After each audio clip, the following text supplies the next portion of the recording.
रात भर शिवलिंग को ना रखे। शंकर भगवान के प्रसाद को रात भर नहीं रखना।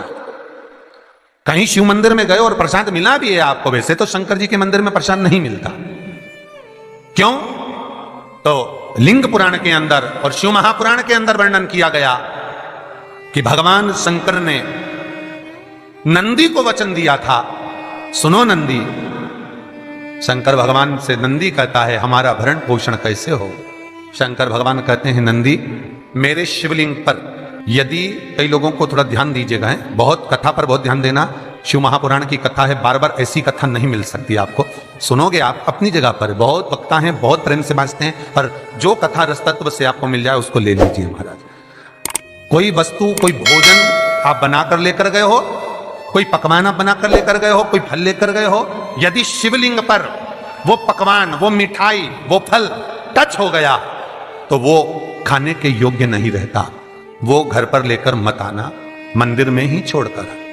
यदि भोजन, पकवान, मिठाई, शिवलिंग यहां पर है और भोजन का भोग तुमने इतनी दूर से लगाया है, फल इतनी दूर रखा है, वो शिवलिंग पर टच नहीं करा गया है, तो उस प्रसाद को, उस फल को आप पा सकते हो, उसको खा सकते हो। पर जो शिवलिंग पर टच हो गया फिर वो केवल नंदी, श्रृंगी, भृंगी, प्रेतों का, भूतों का, आहूतों का भाग होता है। प्रेत, भूत, आहूतों का, वो फिर खाने योग्य नहीं है। हां, यदि नर्मदेश्वर महादेव हैं, नर्मदा जी के जल से कोई शिवलिंग प्रकट हुआ है, नर्मदा जी के जल से, कोई कंकर से, नर्मदा के जल से अगर कोई शिवलिंग प्रकट हुआ है, उस शिवलिंग की स्थापना कहीं पर है या आपके घर में है, तो उसको कुछ भी टच हो जाए वो पा सकते हो, पर बाकी के शिवलिंग को स्पर्श किया हुआ नहीं पा सकते। केवल एक नर्मदेश्वर महादेव नर्मदा के जल से प्रकट हुए।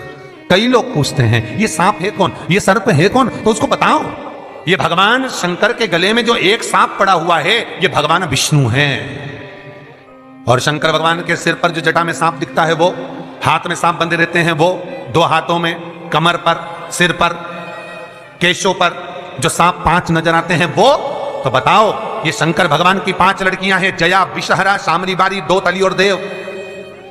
ये 5 लड़कियां भगवान शंकर के इर्द गिर्द घूमती हैं, आसपास भ्रमण करती हैं सभी। ये शिव की बेटियां भगवान शंकर के साथ भ्रमण करती हैं। 5 जया, विषहरा, शामली बारी, दो तली और देव। ये जो 5 पुत्रियां थी शंकर भगवान की, ये वासुकी को दी गई थी महाराज, क्योंकि ये सर्प की योनि में थी, इसलिए ये वासुकी नाग को प्रदान करी गई थी। वासुकी नाग कौन सा? जिसने मंथन कराया। वासुकी नाग कौन सा? जिसके फण पर पूर्ण पृथ्वी विराजमान है। वासुकी नाग कौन सा? जो निरंतर देवताओं के हित के लिए कार्य करता रहता है। एक पान के पत्ते के ऊपर, मात्र पान जानते हो, वो खाने वाला जो पान करता है उसका पत्ता, पान के पत्ते के ऊपर जो चंदन से शंकर के नाम, पार्वती का नाम और ब्रह्माणी सरस्वती का नाम लेकर शिव को समर्पित कर दे महाराज, उसकी भी तिथि बताइए, बड़ी सुंदर है। जब रवि का पुष्य योग पड़े, रवि पुष्य नक्षत्र हो, रवि का पुष्य योग पड़े, उस समय पान के पत्ते पर चंदन से शंकर, पार्वती और सरस्वती का स्मरण कर कर जो शिवलिंग के ऊपर उस पान के पत्ते को चढ़ाकर 5 बेलपत्र, 3 समीप पत्र समर्पित कर देते हैं, उस बच्चे से चढ़वा देते हैं, वो बच्चा कभी पढ़ने में कमजोर नहीं होता, विद्या में बढ़ता ही बढ़ता है।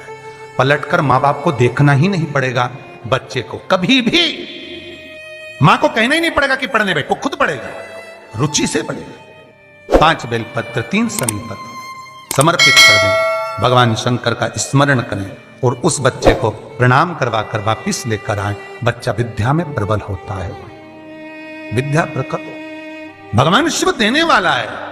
सरस्वती को स्वर बोधे। शिव महापुराण की कथा, लिंग पुराण की कथा, विष्णु पुराण की कथा, पद्म पुराण की कथा कहती है कि किसी वृक्ष के नीचे, जिन वृक्षों का गुणगान हमारे शास्त्र करते हैं, जिन वृक्षों का गुणगान हमारी पुराणे करती हैं, उन वृक्ष के नीचे अगर एक मंत्र का मनका भी फेरा जाए तो उसका पुण्य हजारों गुना प्राप्त हो जाता है, आप रूप प्राप्त होता है अपने आप जिस पुण्य को करना चाहें। मेरा बहुत निवेदन है महाराज, बहुत प्रयास करा करो, प्रयास करना।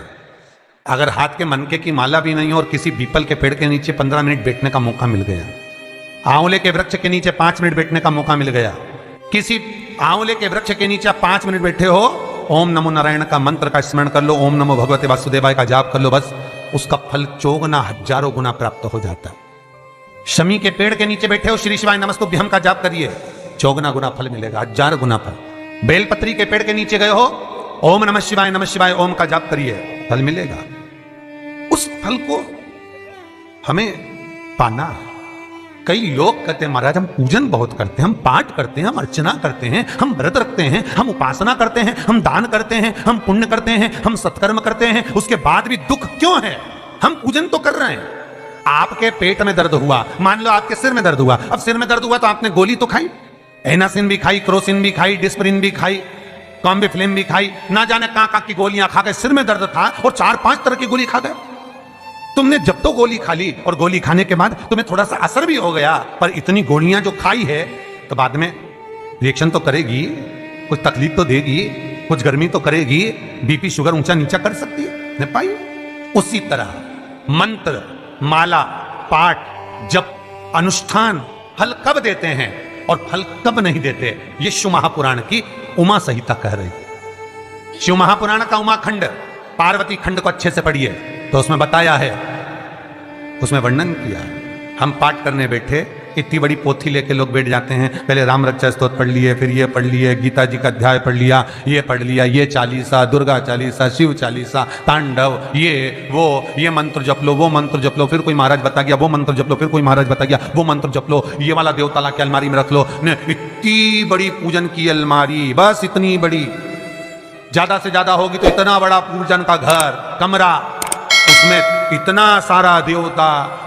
रामेश्वर गई तो उनको ले आई, जगन्नाथ जी गई तो उनको ले आई, द्वारका गई तो उनको ले आई, वृंदावन गई तो उनको ले आई, महाकालेश्वर गई तो उनको ले आई, सारा देवी देवता वहीं बैठा, पितृदेव, ये देव, कुल देवी, शंख देव, घंटी देव, दिया देव, सब उसी में, गणेश जी, शंकर जी, हनुमान जी, राम जी, सब भरा पड़ा। और पूजन करने सुबह से आई, सुबह से इतनी सी शक्कर लाई कटोरी में, इतनी सी शक्कर कटोरी में, भगवान को नहला धुला के कटोरी धर दी। इतनी बड़ी अलमारी में सारा देवता ऐसा कसा कसाया बैठा है, सारा देव। तीर्थ करने फिर गई तो गणेश जी शंकर भगवान से बोले पिताजी फिर जा रही है।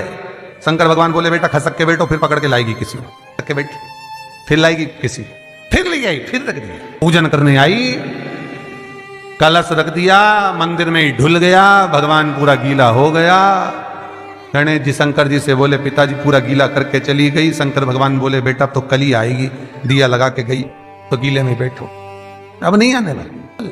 और ध्यान देना साहब, इस कथा को आपके ऊपर लेकर समझाया जा रहा है, क्योंकि शिव महापुराण की कथा कहती है कि आप जो मंत्र जप रहे हो, आप जो माला जप रहे हो, आप जो साधना कर रहे हो, आप जो पाठ कर रहे हो, वहां पर असर कर रहा है कि नहीं कर रहा है, वो आपको समझना है। राम रक्षा स्तोत्र का पाठ करो तो पहले हनुमान चालीसा पढ़ो, फिर राम रक्षा स्तोत्र करो। शिव चालीसा, दुर्गा चालीसा, गणेश चालीसा, हनुमान चालीसा, गायत्री चालीसा, इन 4-5 चालीसा को एक साथ कभी नहीं पढ़ना। एक चालीसा यदि आपने पढ़ ली है शुरू में, तो पाठ पूरा होने के बाद जब उठने की तैयारी हो तब दूसरी चालीसा पढ़ दो, बाकी की चालीसा भले आप बाद में पढ़ दो। पर एक साथ 4 चालीसा का पाठ नहीं होना चाहिए। पाठ करने बैठे हो, किसी एक मंत्र की माला जप रहे हो, ओम नमः भगवते वासुदेवाय जपा, या शंकर जी का मंत्र जपा, या गुरु का मंत्र जपा, या ये मंत्र जपा, या वो मंत्र जपा, उस मंत्र को जपने में बीच में कुछ गैप होना चाहिए। एक साथ रट्टा मार पे ओम नमः भगवते, ओम नमः भगवते, श्रीमनारायण, ओम नमः शिवाय, ओम नमः शिवाय, फिर ये जप लो, वो जप लो, और पूरा पाठ सपाट सब खलास, वो श्रेष्ठ नहीं, कुछ देरी। तो दोस्तों अगर आपको ये वीडियो पसंद आया तो वीडियो को लाइक कर दीजिए, चैनल पर नए चैनल को सब्सक्राइब करके बेल आइकन जरूर दबा दीजिए, जिससे आपको आने वाले लेटेस्ट वीडियो के नोटिफिकेशन सबसे पहले मिलते रहेंगे। तो दोस्तों आज के लिए बस इतना ही, मैं मिलता हूँ आपसे किसी नेक्स्ट वीडियो में नेक्स्ट टॉपिक के साथ।